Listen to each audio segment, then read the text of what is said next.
Hi booktubers! So it's time once again for my weekly read video, and this past week I only read 3 books, so hopefully if I can control my tendency to babble, this video won't be that long. Okay, so the first book I read was called Hurt Machine by Reid Farrell Coleman.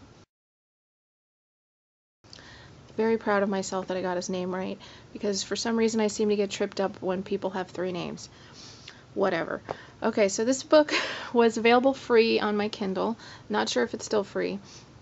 And it's an adult mystery. And this is actually the latest book in a series of, I think, 5 or 6 books. But the really great thing about it was that I didn't have to have read the previous books to really enjoy this book, which I always love. So like I said, it's an adult mystery, and it's about a man named Mo Prager who is in his 60s, and he's a former cop, former private investigator, who at the very beginning of the book we find out that he has been diagnosed with stomach cancer. And he's sort of retired now and working with his brother in this wine shop that they own in New York City. And on the same day that he finds out that he has cancer, he is approached by his ex-wife to try and solicit him to help her figure out who killed her sister. And her sister was an EMT, and shortly before she was killed, she was involved in this scandal where, while she was working, her and her partner refused to treat a man who was dying at this restaurant. And it caused this big uproar in the city and all over the headlines, and shortly after, she was killed. And so his ex-wife sort of convinces him to help her figure out what happened to her.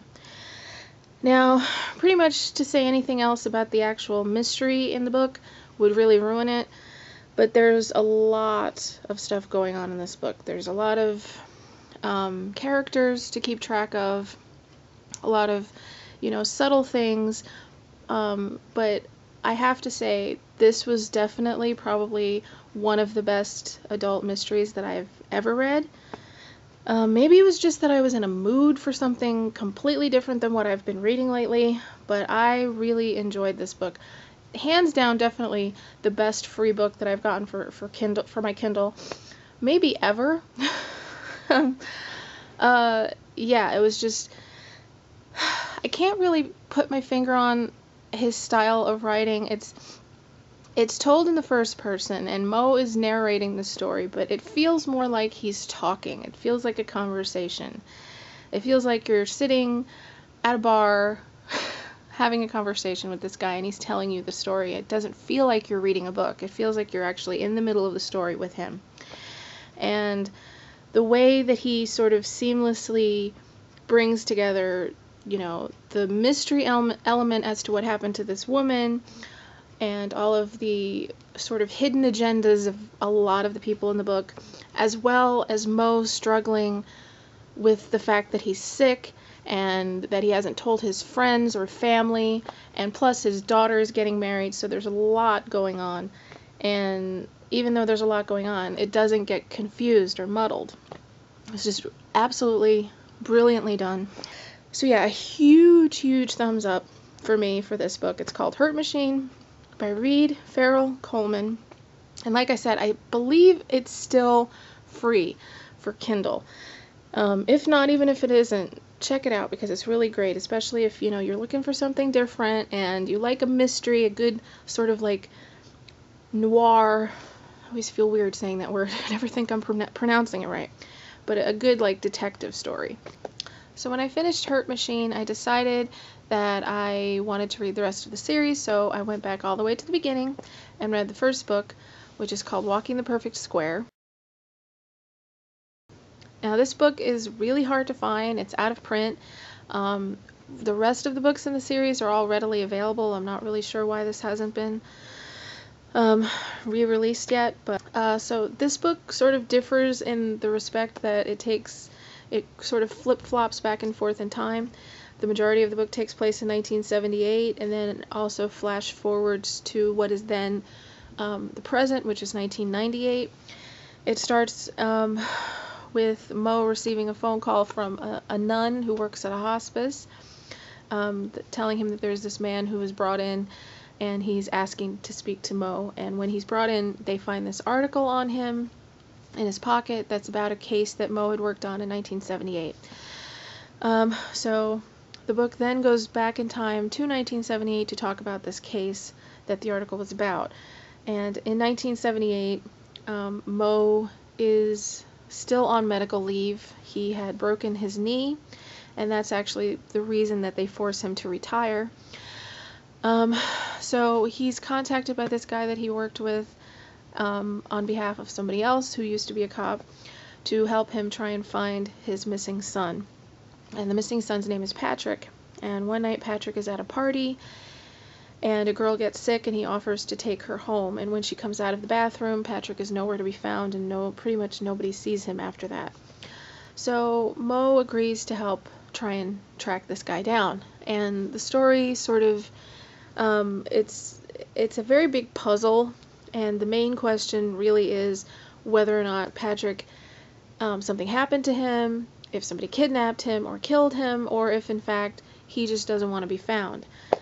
I really enjoyed the book, but you can definitely tell it was like the first of a series. I don't know if it was the first book written by this author, but yeah, there was a few little hiccups. It kind of dragged in certain places, but overall it worked really well. If you can find it, if you're lucky enough to find it, I also recommend reading it as well. Okay, so the other thing that I read this week wasn't really a book, like a full-length book. It was more sort of a novella, but I read the story that the movie Drive was based on, which is also called Drive. Yeah, I'm not going to really talk about the plot because really to say too much, I know I seem like a broken record this time, but it seems like if I talk too much about it, I give too much away. It takes away from the enjoyment if you actually want to read the story. But the movie sticks really close to the story, I will say that. And it's about this person who, in the book at least, is only referred to as the driver. He is a stunt driver for the movies during the day, and then at night he is a getaway driver. And he keeps to himself. He's very much a loner. And in the book, the thing that I really liked was that we got to see a little bit into his past to sort of explain why he keeps to himself and why he pretty much doesn't have any friends, which is something that wasn't really dealt with in the movie. But yeah, it was really entertaining. I still prefer the movie though, and yeah, so it's a great story. And in the story, he sort of gets mixed up in this crime gone wrong, and it's sort of like a snowball effect. One thing goes really, really wrong, and then things progressively get worse and worse and worse. So that's pretty much all I've read this past week. But even though it was only 3 books, or actually 2.5, I enjoyed all 3 of them, so that's much better than having read a whole bunch of books that I didn't like. So, as for what I'm reading now, what I plan on reading next week, I feel it's kind of stupid for me to say what I plan on reading because it never works out that way, so it's kind of pointless. I always mention these books that I don't end up actually reading. But right now, I'm reading the second book in the Mo Prager series, which is called Redemption Street. I'm only like 10% in, but I'm really liking it. And I plan on trying to read some of the books that I've gotten for review lately, so we will see if that actually happens. But yeah, so that's pretty much it for me for right now, you guys. Yeah, so I will talk to you guys next time, and happy reading.